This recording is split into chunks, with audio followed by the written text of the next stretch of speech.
Iris to iris, petunia, briseis, a colourful pose like a rose, mornings fresh and hazy, lily, violet, daisy, eyes of the delicate muse, sparkling golds and blues, for a brief time decorating that which soon bears fruit.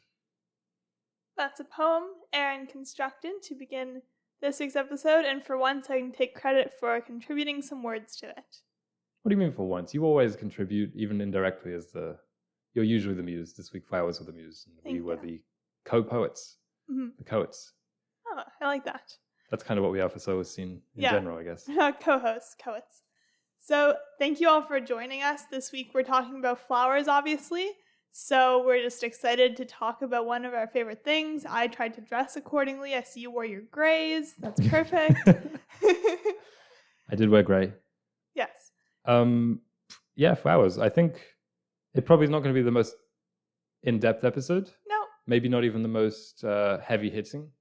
But I think it is something of a palate cleanser after the last 2 weeks were, by Solacene standards, quite critical. Yeah, critical, kind of instructive. This week is just hopefully inspiring to make you stop and smell the roses, as I feel like I'll probably say it 100 times in this episode. Well, I'm gonna try not to, but yeah, this is like an ode.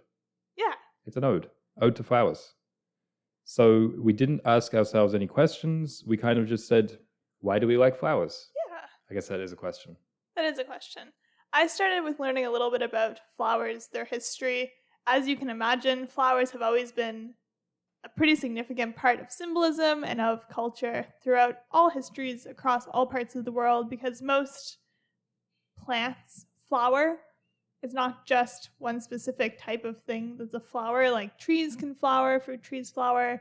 Anything that's an angiosperm produces these lovely little blooms to reproduce and attract people, animals, bugs to come and collect their pollen and deliver to other flowers pollination. And do you know where the word flower comes from in English? Flowing? I don't know. No, it comes from the god Flora, who is a god of flowers. Yes. And then in which civilization? In which society? Rome. Right. Do you know where she comes from? Where does she come from? In ancient Greece. Do you know who that was called? The Greek flower was Chloris. Yeah. And what was she? She was the goddess of nature, right? She was one of them, I guess. She was a nymph. Yes, a nymph. Right. She had some transformation, as happened in a lot of mythology. People transforming to flowers, people representing flowers. Flowers are all over the place. Yeah. That's why they're a good topic, because do you think there'll be flowers in the Solacene? No. No. We're hoping to get rid of them all. Yeah. In the Solacene, so that everything is just green. That's what my dad used to do. He hated flowers. What did he used to do? He would cut down all the flowers and plant shrubs. Unflowering shrubs. So, shout out to him. But I'm sure he actually got onto flowers. So, it's been a 180. And yeah, so it comes from the word in English comes from the goddess, who is the goddess of flowers, which I think is relevant. But what I didn't know was that until the 17th century, you know the word flower, Flour, as like the grain? Yes. That meant all of the above. It meant flowers like the plants, it meant flowers like the grain, or whenever a grain was ground into a flour. And it also was used for like flowering, like innocence and stuff. So it wasn't until, kind of recently that it distinguished into this is a flower that is a plant, and this is a flower that is something that I can eat. Do you think that was a good decision? Yeah. Because they're completely different things. I agree. And usually I find vocabulary getting more specific like that is a little bit rare. I think usually it tends to broaden rather than increasingly narrow. Yeah. So you mentioned flowers in the Solacene. Do you think that'll be any different than flowers today? Because we can't really change their presence in nature, I don't think. No. Or can we? I don't think we can. No. I think flowers in the Solacene will be a lot more seasonal. Right now, the flower industry, the cut flower industry, is quite unsustainable for the environment, for the people who live in those environments, where it's a very big industry, because 80% of our flowers in North America are imported, which is good, because if we were trying to grow enough flowers in our own ecosystems to meet the demand, it would be like, I think the environmental impact is 10 times more trying to heat the greenhouses, pump in the water. But I just think the demand will need to go down. And yeah, working a lot more with seasonal flowers, wildflowers, and so on in the Solacene, as was featured in the cover photo on our YouTube. I like to pick wildflowers around Montreal, bring them home and put them in little vases.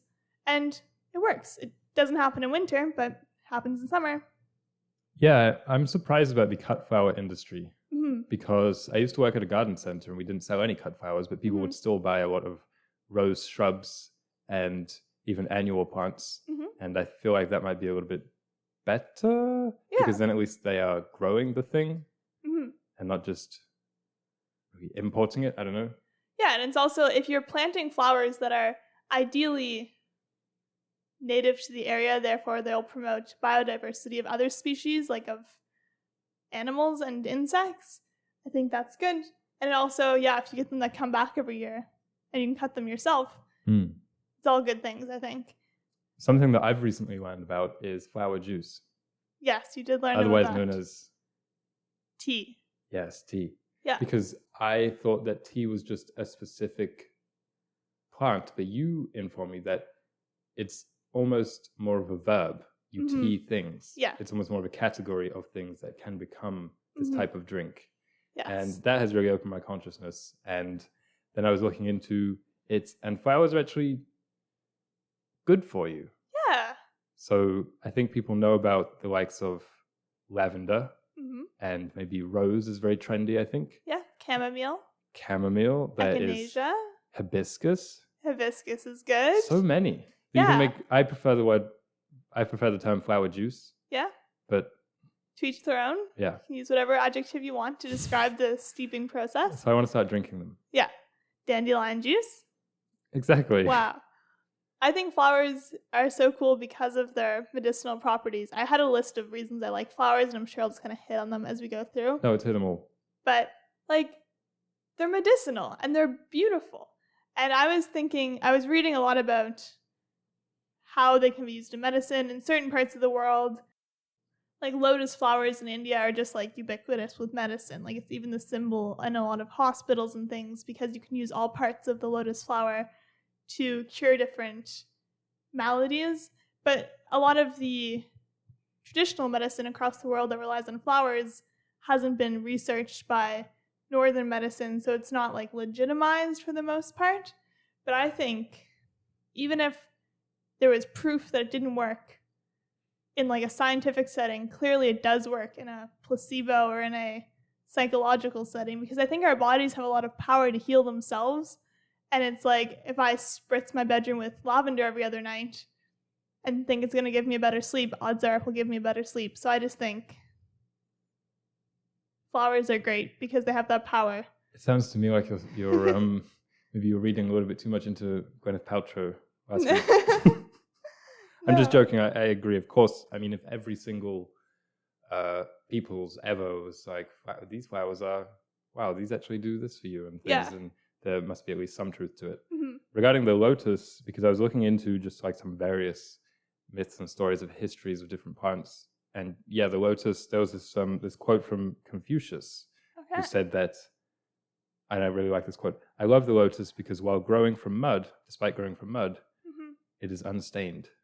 And I thought that was a really concise way of saying part of the reason that we are attracted to flowers in general is because despite growing from a wilderness that most often is not picturesque and is quite often rather brutal. I mean, even represented in the rose with its thorns all over it, you have these little beacons of real beauty poking through. Yeah, and I like that flowers aren't just, they look pretty because they're bright. They also smell nice. They also feel nice. Yeah. Like rose petals are so soft, and then there's different feelings you can have from all the different flowers. The delicate nature of the petals as well. I really like that. Yeah. Moss. Moss. I was thinking with regards to like flowers in the Solacene, and I saw a lot of Pinteresty ideas about making little flower chandeliers and hanging flowers and potpourri and things like that. But then I thought about those walls that are living walls. Yeah. With moss. Mm-hmm. And then I started wondering, what is moss? This is a slight tangent. Do you Yeah. know what moss is? It's a spore. What's spores is not the word. Spores. Moss is just a type of plant. Okay. It's flowerless. Yeah. So it's the opposite of what we're talking about today, but for some reason it feels like a flower to me. Yeah. Moss. It's soft. It's Soft. fragrant. Exactly. Soothing. Yeah. One of my favorite images of Aaron ever captured on film was one time we were walking through this little alcove. We were in a park somewhere, and we say, "What's this?" And it's this alcove of forget-me-nots and little tiny wildflowers of the sort that are really small. And then there's this tree stump with a really, really mossy covering, and you're crouched down, kind of petting it. You might know that. I didn't know about this image, but But I like it because you look like a proud father with your mossy root. is it Instagrammable or It could hit the can we put it on the Solacene little plug? Yeah, I'd have to find it because it was from like 4 years ago, but I'll see if I can find it. Pollen. We're walking Woo. through the streets of Montreal and you remarked that it's like a blizzard. It was like a snowstorm. The streets like literally had a few inches of pollen, some of them. It was kind of crazy. Yeah, I feel very bad for anyone with a pollen allergy, Well, fortunately. my eyes have been running the last few days. Yeah. I feel like anyone who lives here after this much exposure, you're going to get a bit watery. But pollen is cool. It's a really interesting way to reproduce because if you're a tree, if you're a plant, you cannot move. You are stuck to the spot. So you need to rely on moving things to transport your offspring. Right. And that's where bees come in. Mm-hmm. And bats. Bats are big pollinators as well. I didn't realize that. Mice are even pollinators. What? Yeah. The Bee Movie. Jerry Seinfeld was really into pollination, wasn't he? Well, that was actually quite an in-depth look at the pollinating process. It's true. I'm going to sound like such a fool for this, but actually this week someone asked me, is there anything that everyone else knows about or can do that you don't? I think that most people have one of those. And I'm starting to realize that it's just anatomy, both human, animal, and also plant. Because I found myself Googling this week, why are flowers bright? Why do flowers smell nice? Okay. Knowing now that most 6 or 7-year-olds could answer that. It's true. But I never learned that in school. So, and the Bee Movie, of course, but I was taking that mostly as fantasy. But now I'm starting to realize maybe it was realer than real. Yeah. I mean, flowers literally just are pretty and smell nice to attract things. Yeah. There's even one plant, which I thought you might be interested in. I'm going to look up the name of the genus. It is called Rafflesia, and it's a genus of plant that smells like rotting meat. Ooh. To attract flies and beetles and stuff Wow. to carry its pollen. Kind of cool. Yeah. But yeah, they all have a different way that they've evolved because maybe this flower was evolving. It's like a parasitic flower, which is interesting. It just springs up almost like a fungi without roots and without a stem or leaves or anything. And maybe it was evolving in an area where all the bees were a bit too busy to give it any attention. So it said, I'm going to attract flies and these less friendly bugs to carry my pollen. And it worked. Yeah. Less friendly? I feel like flies aren't especially friendly. Okay. When it gets into the symbology and kind of the fictional or mythological and artistic history of flowers, of course, they have a rich history. Some might say the richest. Probably one of, if not the most common inspirations for poetry, paintings. And I was wondering, why do you think that is? Why is it that some of the most celebrated paintings in history are of flowers? It's such a relatively simple subject. It doesn't seem like it's that hard to kind of recreate. Well, there is nothing in nature that is as fascinating to me almost. Because it's like, I feel like with science, things are very fascinating. Like you can look at a leaf and be like, whoa, that is producing its own food. But throughout history, we didn't know all of the cycles and how intricate things were. And perhaps the flowers just have like a mystery to them. Like, how are these yellow? Like, how are these and creating... you've got to think about also, sorry to interrupt, but no, it's okay. Through history, obviously no computers, but also not much industrialized production and all the crazy, strong and bright artificial dyes that we have now. I know obviously flowers are used for natural dyes. That's one of the things. But quite often I can imagine flowers were just the brightest things you could ever see. Like, where would you ever see a brighter orange than that? I mean, now we can just go on like Microsoft Paint and select any hue we want, but that was never the case before. So they were legitimately rare colors in people's eyes. And maybe that's something we can bring back a little bit in the Solacene. Yeah. I mean, of course, we're still going to have film and computers and technology and industrialization in general, but maybe somehow returning flowers to that natural pedestal that they're on. I'm not sure. Yeah. About them being kind of mythological in themselves, like being the inspiration for beauty, I learned two things in preparation for this episode. And one is that in the Middle Ages, doctors and people believed that the flowers represented the malady that they would cure. So it's like if the disease kind of manifested itself to look like a certain flower, that means nature intended that flower to cure that sickness, which is really interesting to me. And it's kind of like, I can see how you could jump to that conclusion, because it's like, oh, this is like nature's way of telling me this is the answer to your problems. That was really funny. And I also like that I feel like it'd be easy, especially as you said before, there were a lot of bright colors, to be like, these all mean the same thing. They all mean life. They all mean joy. They all mean celebration. But forever, we've assigned different meanings to them based on kind of just a cultural, what they mean to us and then what they mean to, therefore, everyone around us. Yeah. I thought that was really funny, because I was like, it'd be so easy to just be like, yeah, all flowers mean a celebration, but in some places they mean death, in some places they mean you suck. Like, they all mean just different things, and it's fun that we've kind of constructed this mythos around them. The language of flowers. Yeah. Floriography. I think that it's cool that, I mean, you're right that there's different types, like roses mean this, tulips mean this, daffodils mean this in certain countries, and of course they can mean different things in other cultures.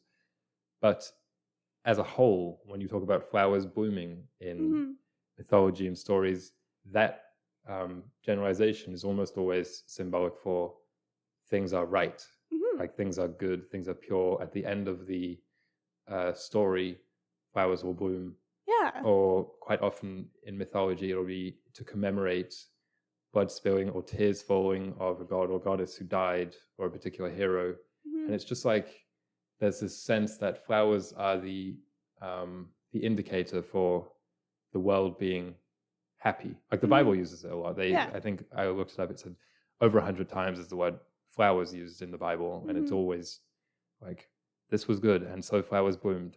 And sometimes they use specific ones as well, but mostly it's the generalization. Yeah, because as you said in your poem, a flower blooms usually before the fruit comes of whatever that plant is. Even if the fruit isn't edible to us, it's still fruiting in some way or another. And that fruit might be seeds, that fruit might be whatever. But it's cool because it is symbolic. And it's such a brief moment in time. Like, I love that like few days almost when there's like the apple blossoms and the cherry blossoms. And it's like, if you miss it, you miss it. And you have to wait a whole year. Like, there's nothing to recreate that. Yeah, I do love experience. That. We haven't, that I know of, we haven't yet taken the magic out of that by having roses that bloom all year round. Yeah. And that was something that amazed me, as I said, when I used to work at the garden center, is customers would come in and without even really thinking about it, say, oh, how much do these cost? And I'd say that, and it would be maybe quite a lot for a particular shrub. And they'd say, oh, but I really like the flowers. How long does it bloom for? And I'd be like, 10 days, 2 weeks in the middle of August. Yeah. And they'd say, okay, I'll get it. And it's like this triumph of time and beauty and the decoration of space over money, really. That's like, the delicacy is like, they're delicate in their material, like the petals, but also in the fact that they, as you say, come and go so quickly. Speaking of, sure, the organism of the week is this flower here. Wow. And it's called the Dutch pipe cactus, princess of the night, or queen of the night. And this flower, do you want to describe it, Aaron, for those listening? I'll start by saying it's a lovely drawing. It's a printing because it's such an interesting flower to me that I couldn't seem to draw it. I'll describe it. Would you mind flipping it so it's the right way up? This is the right way up. Okay. So it's hanging. Yeah. So it is a stem two stems actually coming from the top of the frame, and a really kind of feathery looking, looks like a dress almost, a white flower with a bunch of petals all kind of scraggly off of it, but the typical bulb shape, I think, and then some very rich green leaves all around as well. So these flowers are called the most expensive or the priceless flower because they're impossible to pick. They're a type of cactus, and they only bloom at full moons at 10 to 11 o'clock at night, and they stay open for about 2 hours, and then they die. And so they're these super, super rare type of flowers, as you can imagine. I like that. It sounds like a fancy story. Well, I say rare. They're not actually rare in nature. Like, they're not extinct or endangered or anything. They just only bloom at certain times of the year. And yeah, they're impossible to pick because their cells are so saturated in water that when you pick it, it's like they all start exploding. It's like a chain reaction. And people have them in their gardens, but they're native to Sri Lanka, parts of India, and parts of South America. And so, reading about them, they just seem mythological. It's like, oh yeah, they bloom at the full moon between 10 and 11 o'clock at night, sure. When the wolf howls. Yeah, basically. And I was picturing that in the opening credits, or not credits, the opening scenes of The Dark Knight, when Bruce Wayne has to shepherd up the flower. Yeah, Batman Begins, Yeah, that's what I was picturing. This is the flower I pictured. But kind of cool. Its perfume is very coveted, and it's actually mass produced for its perfume to be extracted because it's super fragrant. And I don't know, they're just so cool to me because you can't pick them. You're not going to have one of these in a bouquet. They're a type of cactus, and it's just I love them. They're so neat. And yeah, they hang upside down. They kind of scoop down out of the plants. That's why the image is like that. It's a very cool find. What's the name again? Queen of the Night, Princess of the Night. Ooh. Yeah. Pretty cool. And yeah, they're a tropical rainforest flower. So the only threat to them is the threat to the rainforest. So good thing there's no threat to the rainforest. Oh my goodness. What's your favorite flower? Lavender. Yeah. I think you said that on the podcast before, so you can't backtrack now. No, I think it is my favorite, though. Do you want to guess what mine is? Your favorite is sunflowers, isn't it? No. Oh, you've changed. That was never. You just were agreeing with me when my favorite used to be sunflower. Maybe. Okay. I think sunflowers are like the gateway flower. Yeah, because they're so impressive. Because they're so big, very simple colors. Yeah. That's kind of like the populist flower. Yeah. I like anemones. Anemones? Yeah, I really like those. And I also like jasmine a lot. You're a big jasmine guy. Love the smell of it. Jasmine's so pretty. It's such a simple flower. Yeah. Little white. Yeah. Oh, I was thinking forget-me-nots might also be one of my favorites because, yeah, they just grow in the shades of the forest and so on. Yeah. Going back to the delicate nature of plants in regards to how long they last and also that fact that in stories they were always celebrated as meaning the earth is happy, kind of. I mean, you never see a apocalyptic scene where, oh no, look, there's all the flowers. I mean, there's triffids, but those are ugly. That's kind of the whole point. There was also the fact that winters, and to an extent autumns, used to be terrible, terrible times, for much of human history and, for much of the earth, should I say. Those used to be times of hunger and illness and illness and struggle and darkness. And they didn't have electric lights and things. And so the spring, you mentioned the Flora in Rome. They used to have a big festival for her in the spring. And in Greece, they did something similar, I think, with Persephone. And in Japan, of course, they have the Cherry Blossom Festival. And that's just we can all kind of take a deep breath now because we got through it to an extent, I think and we still have a sense of this because we still have what we call Smarch. Yes. Which is that awful prolonged season, at least in Canada, from January to March/April quite often, when things are just grey. Yeah. And then when flowers start to come, I mean, everyone, you can kind of sense it implicitly, everyone is happy again. And people start going outside and start to live their lives again. Yeah, a few weeks ago I used tulips as the organism of the week because they're one of the first flowers to bloom. And when I was looking into the language of flowers, it was funny, the flowers that bloom in September, October, those are often mean you suck, I don't like you. Like those are all the negative flowers because they kind of mean that the winter is coming. I thought that was kind of funny instead of meaning like hope or something as well. Hope only is the flowers at the beginning. There's a section, I think, in Hamlet where Ophelia is like describing a bunch of flowers and what they mean, right? Yeah. And then, of course, she dies with a bunch of flowers. Yes. And she's been used a lot. I mean, Shakespeare used flowers a lot, but just some other examples of flowers in art. Of course, there's Georgia O'Keeffe. Who's that? She was the famous American painter who used flowers a lot to represent women, as they have been used quite often because, as we say, they are the reproductive part of the plant. Yeah. There is Monet, of course, with the water lilies. There's my personal Van Gogh with the sunflowers. My favorite is this French symbolist painter called, I'm going to butcher the name, but Odilon Redon. Okay. And he does a lot of really cool purples and pinks and reds, like that type of shades. And I also had a haiku, which I thought I could read. Go for it. By the 17th century Japanese haiku poet, Matsuo Basho, who I think I have read at least one on this podcast before. And he said, "Come, see, real flowers of this painful world." And that I thought was interesting because doesn't exactly sound like an ode or just how beautiful flowers are. And it also reminded me of Les Fleurs de Mal, the flowers of evil, which I recently read. And that there's also this, maybe not in flowers, but in kind of the space around their existence. What I was saying with the thorns is that they are like purity and beauty, but also springing from chaos quite often. Yeah. I was looking a bit into flowers and movies because when I was trying to prepare for this episode, I thought there'd be definitive, these are the movies which flowers had like a really big role in, and there really aren't many.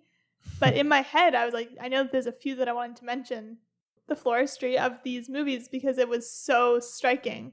So we recently started watching Emma, which we were watching in French. And the new Emma, yeah. And I just remember I was tired, it was in French, but all I remember is how many flowers there were. And so I looked it up, and it was, in fact, significant. So they hired this really famous movie florist, basically, and her name is Tamsin Scott.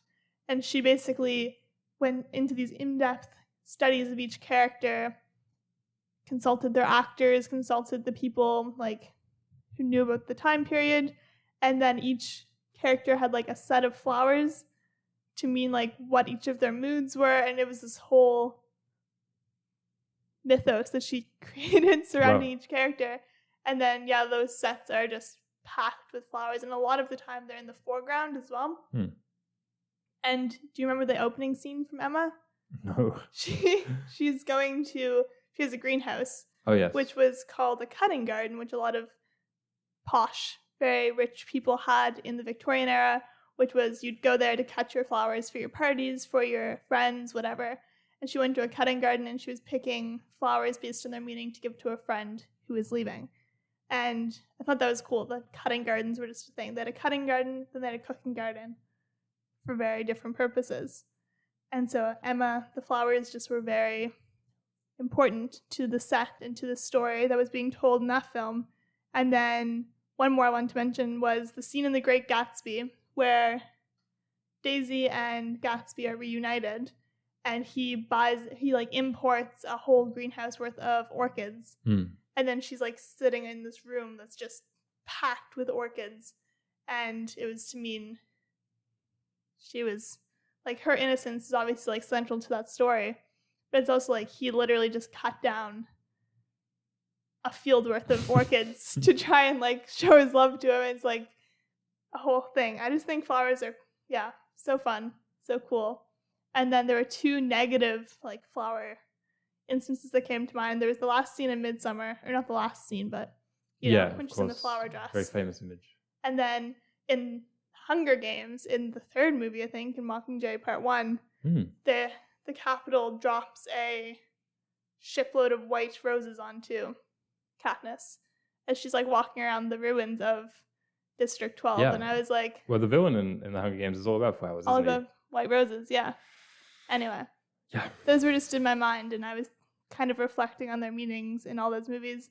And I just think, yeah, flowers, they obviously serve a very practical purpose, but I don't think they're here just to be practical. I feel like they're here to inspire us to take moments of like breath and reflection, even if they inspire a moment of like kind of negative reflection of like, oh, this is really somber, oh, this is dark, that someone would even think to bring flowers to an event like this or plant flowers in a place like this. This is ironic. They just kind of inspire you to kind of come back to your senses almost, because they're such a sensual experience. Very well said. Thank you. I had some fun facts if you want to close with that. I'd love to. So some fun facts about flowers. I'll start with the funnest for me, which is the state flower for Maine is a pine cone. I love that for Maine. Yeah. You may know this, broccoli is a flower. So too cauliflower and artichokes. Yeah. I didn't know that, but of course it's my flower blind spot showing again. In ancient Greece, the orchid was a symbol for male virility. And that's actually where the word orchid comes from. It used to be a name for male parts. Okay. And they thought that if you ate like the roots, it could determine the gender of your child. So it's like if the father would eat a larger root to try and have a son, and the mother would eat a small root to try and have a daughter. Interesting. And also, I guess this is not really a fun fact, more of a sad one. It takes 2,000 roses to produce 1 gram of rose oil. Yeah. Isn't that crazy? Yeah. Like essential oils, the whole industry I think is a bit messed because we don't even think about it. You buy a little bottle of like lavender and it's like, this took 500 plants to make. It's like, oh, it's probably not ideal. Probably should just buy the plants themselves. And I didn't even get into the sustainability much in this episode. Maybe I'll make some Instagram things about it. Sure. But yeah, the industry is kind of messed. I was speaking to a florist at the farmer's market here, and I said, oh, are these produced locally? And she said, no, if we did that, it would be, as I said earlier, 10 times worse on the environment. But I was like, but you're still shipping them super quick because you can't just have them like sitting in warehouses. You're cutting them, shipping them in refrigerated airplanes. No way that's good in the first place. So definitely, I think like flowers are important. They're good for our mental health. They're good for the air. But it's like thinking a bit more about you are killing them when you cut them. So maybe getting a plant is a little better. Sorry, you can continue with your fun facts. That was my fun facts done. That's a lovely spot to end on. Yeah. Killing them. Well, no, I'll have a fun fact. Okay. The scarlet geranium means stupidity, which I thought was funny because, yeah. Okay. On that note, thanks for listening, everybody. If you want to check out the Instagram, TikTok, zine that we have, it's all in the description. And next week, we're starting a whole new series on Solacene. I'm so excited. Yeah, me too. New series, and we're going to have so many new things with it. We're not doing a zine, we're doing some other cool things. So you have to listen next week to find out what those fun things are. Bye. Bye.